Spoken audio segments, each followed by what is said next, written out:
Hola muchachos, ¿qué tal? ¿Cómo están? Muy buenos días. Vamos a continuar con la secuencia, el curso de Historia Universal esta vez, para desarrollar una de las culturas matrices en el mundo, una de las culturas pioneras, una de las culturas madres en el mundo, como es la cultura mesopotámica, ¿no? Una cultura que nos dejó como legado muchas de las cosas que hasta el día de hoy tenemos, ¿no? Por algo no a la cultura mesopotamia se le conoce, pues, como decíamos, como la cultura primigenia, como la cultura matriz, donde está el estado prístino, donde nacen muchos de los aportes que luego con el tiempo, pues obviamente irán mejorándose, irán perfeccionándose, ¿no? Así que chicos, bienvenidos a otra aventura histórica, esta vez en el área de historia universal, conmigo de siempre, José Luis Díaz, acompañándote, y empezamos muchachos nuestra explicación sobre la cultura mesopotamia, ¿no? Lo primero que habría que explicar, chicos, es un poquito de la ubicación de la cultura mesopotámica. Geográficamente, estamos en la región conocida como el Cercano Oriente, en Asia, ¿no?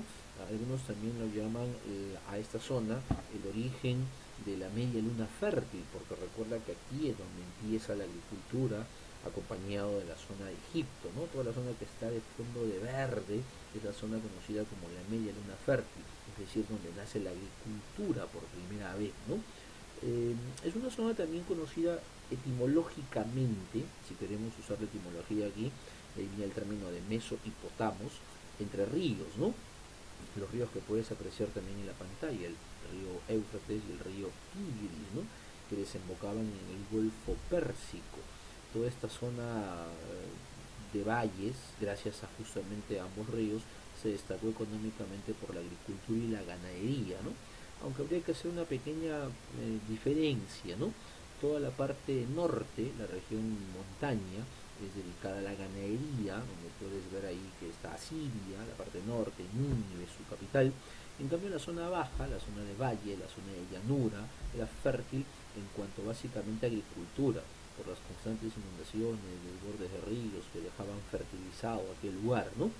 Y que obviamente gracias a esto permitía la regulación de algunos canales de irrigación que permitían el desarrollo agrícola de esta región.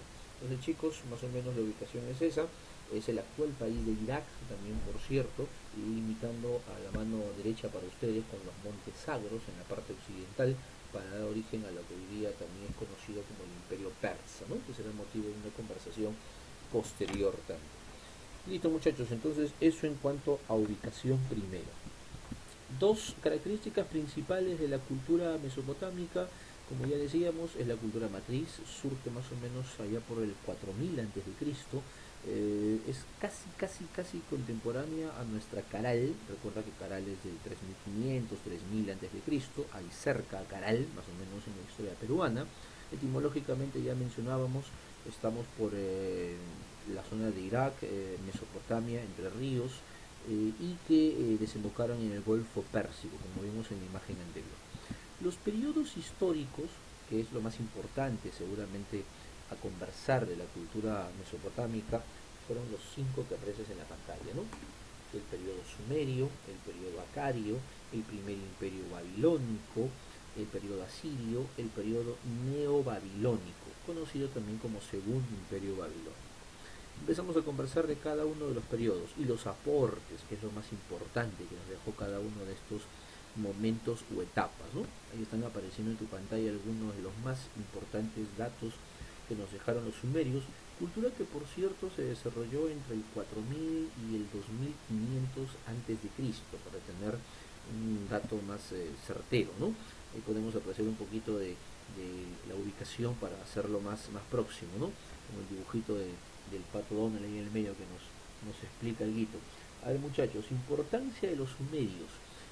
Hemos elegido algunas de las cosas más importantes que nos dejaron, como por ejemplo la primera escritura de la humanidad. Sin lugar a dudas, el máximo aporte que seguramente recordamos hasta el día de hoy los sumerios es la escritura cuneiforme, ¿no? Una escritura en forma de cuñas, una escritura hecha en tablillas de arcilla, una escritura que ya el día de hoy ha sido descifrada, una escritura que hoy día ya es conocida, gracias a Henry Raplinson, que fue el primero que la pudo descifrar a través de la roca de Gisto, ¿no? Estudiando esta piedra allá en el siglo pasado, nos ha dejado ya testimonio de cómo es que se hacía. Una escritura conocida también como escritura ideográfica, ¿no? Porque eran signos, puntos, marcas, pequeñas tablillas, como decíamos hace rato, de arcilla, que entraban en la palma de la mano y que eran ideas que daban a expresar una forma de pensamiento en la época. Las primeras ciudades-estado es otro aporte clave de la cultura sumeria. Cuando se habla de ciudades-estado es porque se habla de ciudades que tenían ya una organización.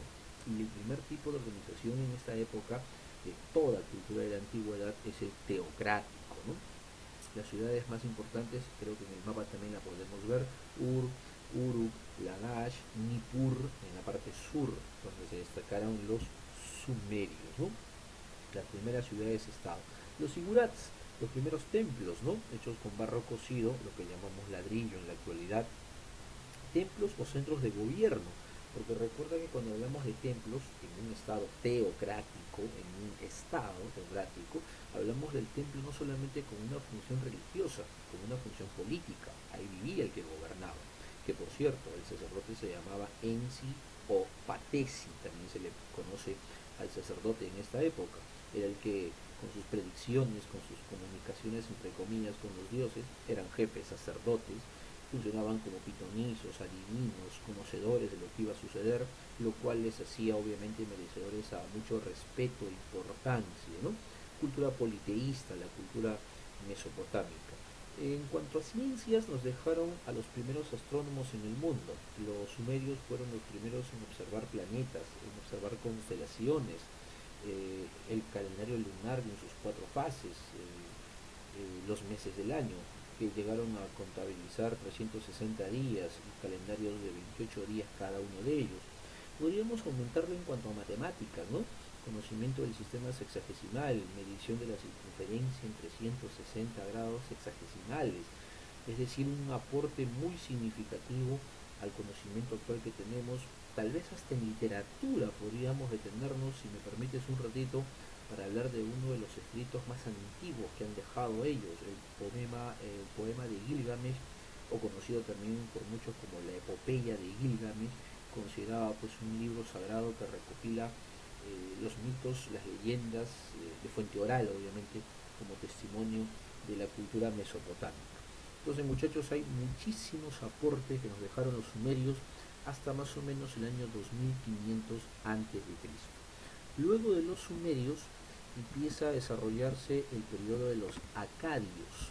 Los acadios más o menos están entre el 2500 y el 2300 antes de Cristo, y se les recuerda porque fueron un imperio. Les presento el primer imperio del mundo, ¿no? Con una iconografía muy singular, también usaron el ladrillo para su construcción, y con un emperador conocido como Sargón I el Grande, ¿no? Muy importante el dato que voy a mencionar, el primer emperador de la historia, ¿no? Porque si hablamos de imperios, era muy extraño, muy raro en esta época conversar de imperios. Hablamos de estados, pero ya con expansión militar territorial, eso ya es bastante singular para la época. Lo otro interesante que también habría que contar, mencionar, es que el primer código de leyes de la historia, el primer conjunto de leyes, código de leyes de la historia, el famoso código de Ur-Nammu, que es el que aparece por vez primera en la cultura acadia, ¿no? Chicos, el siguiente periodo es el periodo babilónico, el primer periodo babilónico, que nos dejó cosas muy interesantes entre el año 2000 y el año 1500 antes de Cristo. Para tener una idea, esto es más o menos la época de Chavín para nosotros, ¿no? Ya más o menos para hacer una comparación. Seguramente lo que lees en la pantalla te da mucha información, ya, ¿no? El famoso código de Hammurabi, ¿no? El famoso código de Hammurabi o ley del talión, el ojo por ojo, diente por diente, ¿no? Esas 282 leyes que el famoso Hammurabi, el rey Hammurabi, alguna vez dejó en el primer imperio babilónico, ¿no? Lo que puedes apreciar ahí, en la imagen me refiero, es la iconografía de cómo Hammurabi, según cuenta la tradición oral, está recibiendo de manos del dios Shamash, el dios Sol para la cultura mesopotámica, estas leyes, ¿no? de uso tradicional, la famosa ley del talión, para básicamente protección del Estado y la propiedad privada, ¿no? Porque dan muchos beneficios a las clases altas en comparación a las clases populares, ¿no? Eh, este código de Hammurabi, esta estela de Hammurabi, como también se le conoce, nos dejó prueba y testimonio de la ley más drástica que se le conoce hasta el día de hoy con la frase, ¿no? Se le relaciona con la frase de ojo por ojo y diente por diente. No es la ley más antigua, pero es la ley más drástica de la antigüedad. Hammurabi. Luego del primer imperio babilónico empezamos el periodo de los asirios, una cultura que se desarrolló entre el año 1200 y el año 600 antes de Cristo. Es cuando en el Perú están haciendo, para tener una idea, más o menos la cultura Paracas, ¿no? La cultura nuestra, Paracas. Y lo importante de los asirios es que fueron, bueno, aparte de un imperio, su rey más importante era Surbanipal.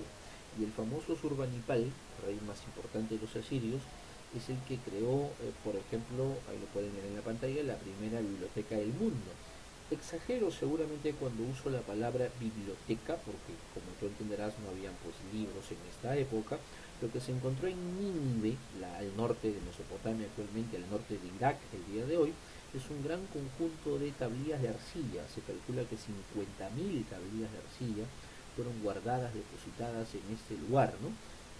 No solamente logra eso Surbanipal, guardar testimonio del, de la historia de Mesopotamia en esta biblioteca, sino que logra la máxima expansión territorial, llegando hasta Egipto en su máximo conjunto de conquistas, hazañas militares.